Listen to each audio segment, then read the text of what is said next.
What's up, tribe? How you guys doing? Go ahead and hit that subscribe button, and I hope you like this video. This is going to be my review for Chasing Atlanta Season 4, Episode 8. So, we start this episode off with, where the hell did we start this episode off, child? Was it at the, no, but something happened before the axe throwing. Oh, we were still at the damn brunch, okay? We were still at the brunch. Dominique talking about some, that Oliver turned into a good white woman and all of that good stuff and, whatever the situation is. But, Oliver came back to the party and they all just decided that they was good, they was cool, and they turned up and had a good time for the rest of the party. But what we did find out, and I forgot to mention this in my last review, Oliver's recording people, Jaylon's recording people. Listen, I ain't never been around so many people that's recording people in my life. And it'd be different if you was recording your enemies or you was recording people that you thought, didn't rock with you. But you recording your friends. That is interesting to me. But whatever.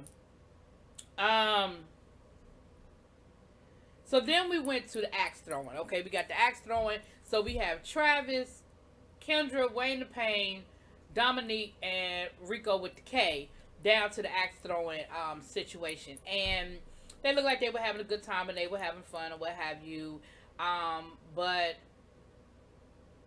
once again, we running up shit. Dominique, you messy. Dominique gonna say, word on the street is, no, it ain't word on the street. It's you. It's you. You're the word on the street. Talking about some Lauren is recording the girls. See, this the problem that I have, Dominique. What you should have said was, I met up with Lauren last week. Me, her, and Cameron. Cameron set it up because he thought that it was time for me and Lauren to talk to each other and and clear the air. And when I was talking to her, she played a tape of you talking to her, acting like you was all good, you wasn't mad at her, and you wanted to be down with the cool kids. That's what you should have said, Dominique. But what you said was word on the street, like it's some gossip you picked up somewhere. Messy. So then, of course, that sets Kendra off. I don't care what she got. I don't care what she got. I said what I said. I said what I said. I didn't have a problem with her at first. Well, then what the fuck is it, Kendra? Either you got a problem with her or you don't have a problem with her. And here's the problem I do have with you, Miss Kendra. Why are you misgendering that girl? You, of all people, should be respectful of how someone presents themselves. I don't give a damn if Lauren has proclaimed that she's transitioning or not transitioning. I don't give a damn about that. She presents as a woman 99.9% of the time that we see her. The only time I see her without her wig on is if she has a candid picture on her Instagram from time to time. But 99.99999. So you of all people should know better, and you should be, you know what I'm saying. Moving on.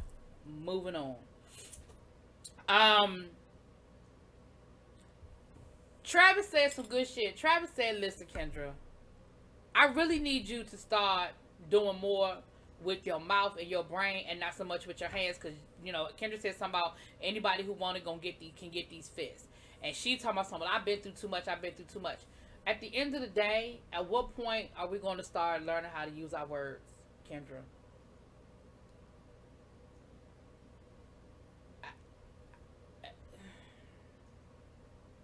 Everything just can't always be a fight.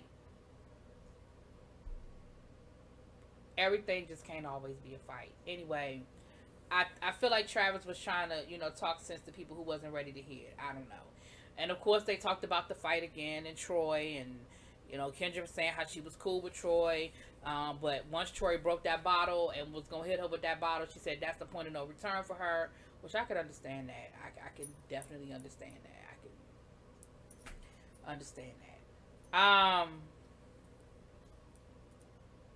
So yeah, we got that. That was pretty much all that was, child. Travis said he having a white party because he want everybody to really get to know each other, because he feel like part of the problem is that they really don't know each other like that, but they want to get to know each other. Okay, cool. Then we have Troy, Dominique, and Cameron, and basically once again we talk about this damn fight. Now they tried to check Troy about Troy using the T word, y'all ain't gonna say it, but you know. And he tried to defend it by saying, well, you know, you right, I was wrong, but see that you right, I was wrong. There's no buts to it. You right, I was wrong. Z. Don't try to add no sauce to that. You was wrong for saying what you said. And then he tried to say, but when you get upset, when you get angry, stuff just come out, and it just is what it is. And again, I say, no, you can't. No, that's not okay, because it's the same mindset. If you arguing with a white person and they decide they want to call you a nigga, no, it's not okay. And you be ready to whoop their ass, and you wouldn't be wanting to hear, well, we was in the heat of battle. Nope. So it's not okay. Troy, you was wrong, and all of that. I got gay friends. Listen, y'all know that don't work. It don't work.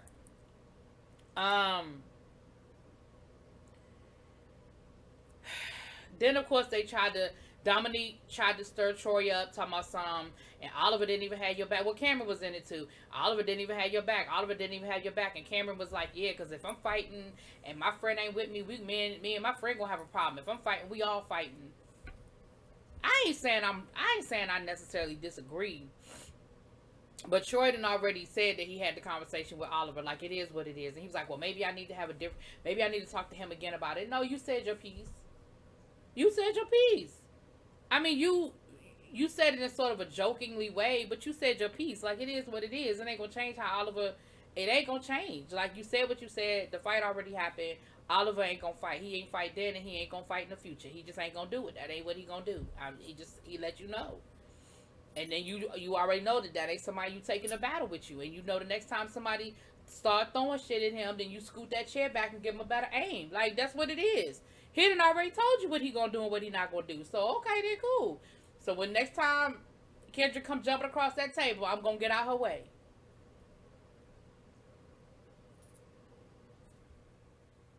You know, but Dominique, you do a whole lot of, you messy. Dominique, you are messy. You real messy. But anyway, trying to go through my notes. And I don't even understand my own notes right now. Anyway, so Q is back. Q was back in Atlanta. And we see a work scene with Oliver, the creative director for Dr. Heavenly's YouTube channel. We see him with T.S. Madison and Funky Dineva over to Dr. Heavenly's house. If you don't know who Dr. Heavenly is, she's a doctor. She's a real doctor. She's a dentist in Atlanta, but she's also on the show Married to Medicine. And during the pandemic, her YouTube channel really took off. And in the beginning, and you could definitely tell the difference once Oliver took over. In the beginning, she sort of was just kind of hitting the live button and kind of doing her own thing. And then you could see when she really started working with Oliver, and she said she didn't even know she was monetized. She didn't even know how much money she didn't even know how to put the commercials and stuff in her videos. So, and that is stuff that you learn, you know, as you go through. But she just started it because she wasn't working. She shut her office down at the beginning of the pandemic, and she was going live almost every day at one point. But then she went back to work, and now she only sort of kind of does like interviews here and there or every once in a while. But you know, life has gone on. A lot of people went to YouTube during the pandemic, and they not there no more. A lot of celebrities and stuff, and they not there no more because they went back to work, child. And we back, okay? Anyway, we see Cameron invite the guys out to the club. It was Travis and Dominique and Troy, and he said that he's now a club promoter. He's a party promoter to the club. He said because you know he used to be at the clubs all the time, and the people just decided, you know, to hire him. Like, listen, you always here, you bringing a crowd. Like, do what you do. Let's get paid to do it. I ain't mad at you, Cameron. Get all the money. Multiple streams of income, sir. Multiple streams of income. But here's the problem I do have, Cameron. Y'all complaining about Lauren not being there. And when Travis asked you, did you invite her? You said, I shouldn't have to. Why the fuck not? If you want somebody to come, you invite them. That don't make no sense to me. Why would you say you don't feel like you have to invite her? Like, if you are having an event and you say, hey girl, hey, I'm having an event, why don't you come through? If you just randomly post something on your Instagram and you expect somebody to see it, and write down the date and know that it's something that's important to you. Like as a friend, you send me a text at least. So you mad at her for not coming when you didn't invite her. That don't even make no damn sense.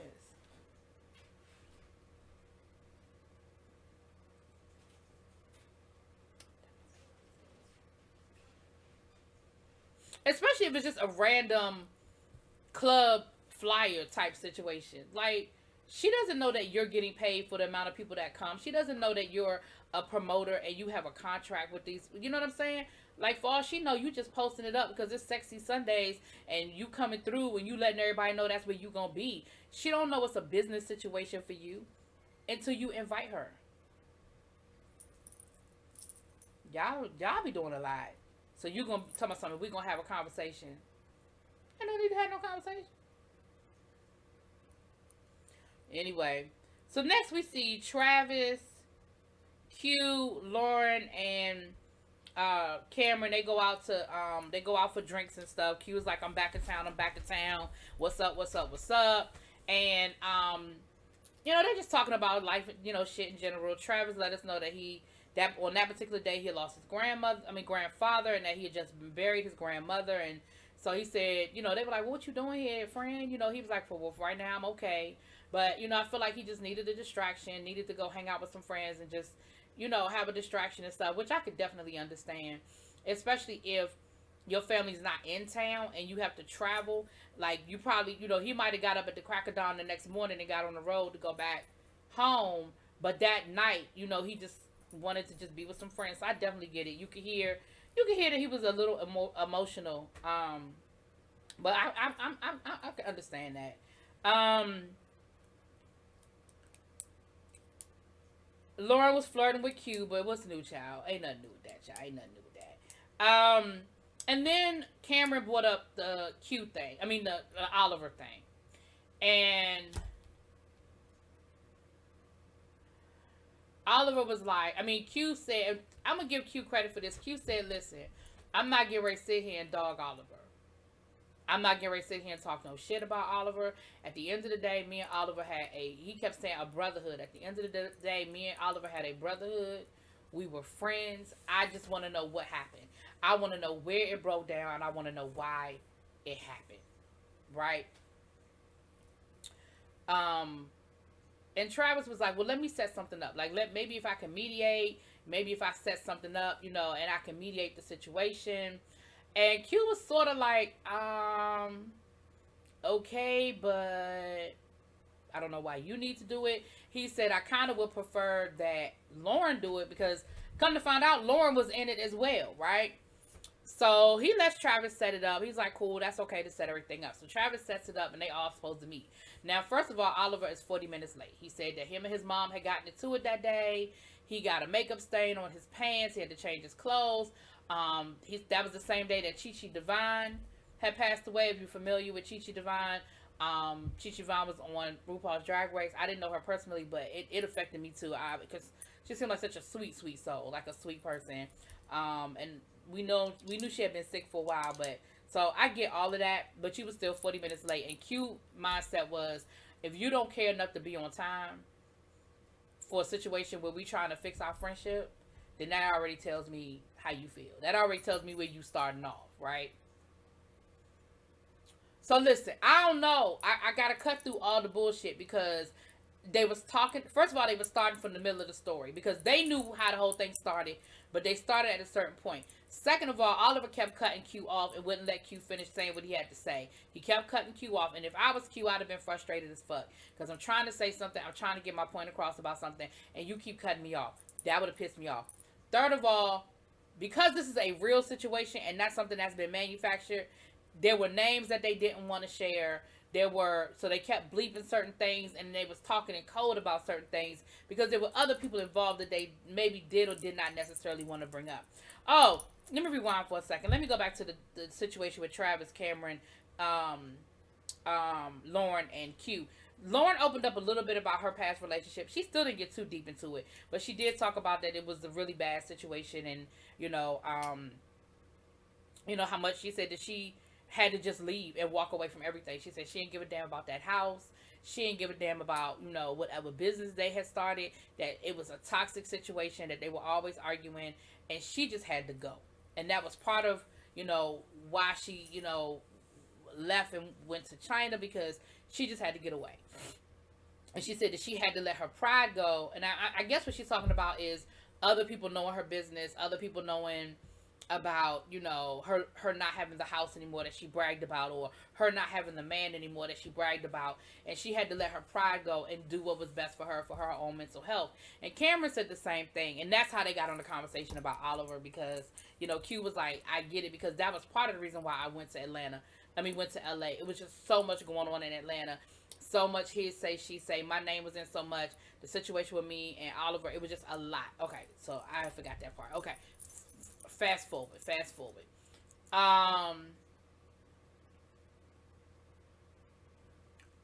Here's what it sounds like went down. And y'all correct me if I heard it wrong, or I'm wrong, or whatever.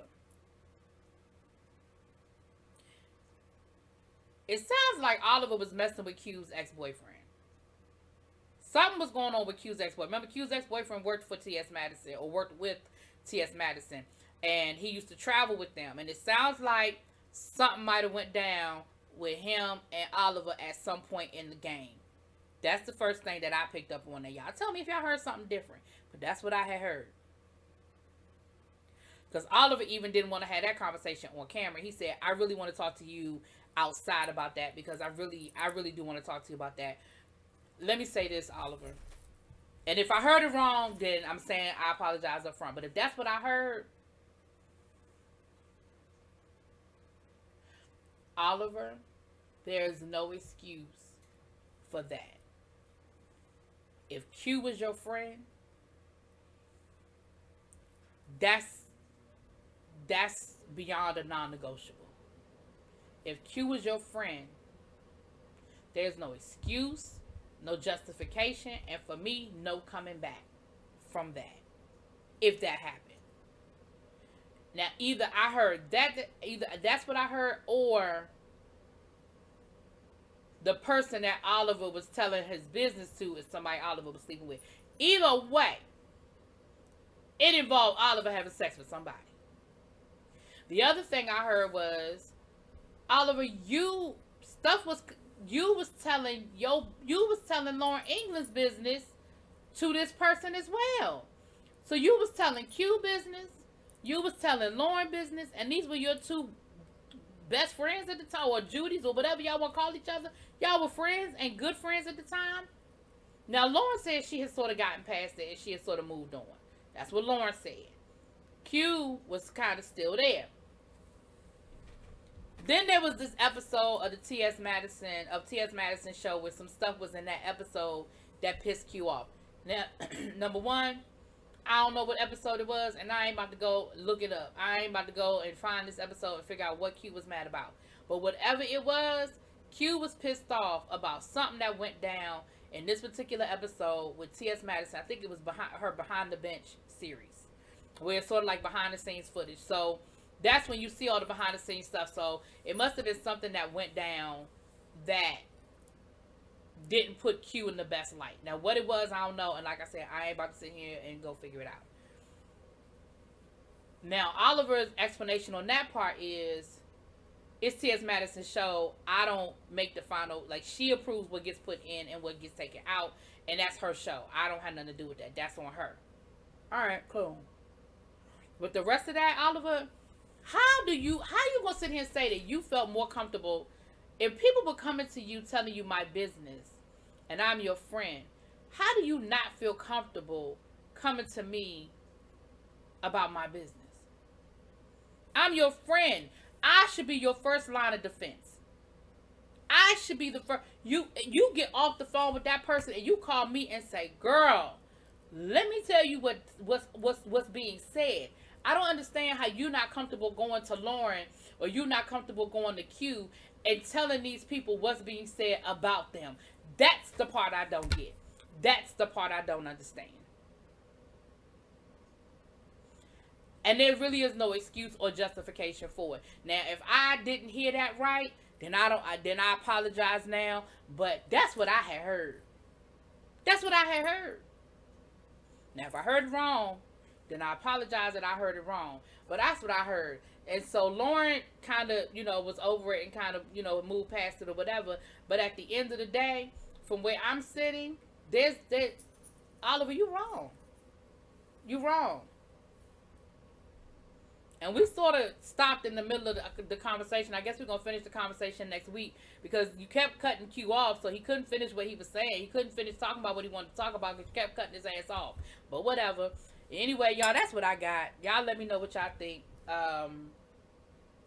Drop it in them comments. Peace.